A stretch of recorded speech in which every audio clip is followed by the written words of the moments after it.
Praise the lord. July 6వ తేదీ 2024. ఈరోజు దేవుడు బలపరచు వాక్యము, అందరితో సమాధానమును పరిశుద్ధతయు కలిగి యుండుటకు ప్రయత్నించుడి. పరిశుద్ధత లేకుండా ఎవడును ప్రభువును చూడడు. ఏప్రిల్కి రాసిన పత్రిక 12వ అధ్యాయము 14వ వచనము.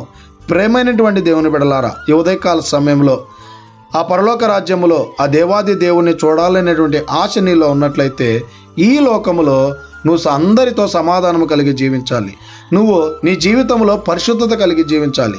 నీ జీవితంలో పరిశుద్ధత లేకుండా, నీ జీవితంలో సమాధానం లేకుండా అపరిశుద్ధతతో జీవిస్తూ ఈ లోకపరమైనటువంటి పాపంలో జీవిస్తూ ఆ దేవాది దేవుని చూడాలని ఎన్ని రోజులు అనుకున్నా నువ్వు చూడలేవు. ఇకనైనా సమాధానము కలిగి పరిశుద్ధత కలిగి జీవించేటువంటి వారంగా మనం ఉండాలని కోరుకుంటూ ఈ దిన వాక్యం ద్వారా దేవుడు మనలందరినీ బలపరిచి దీవించును గాక. ఆమెన్. God bless you.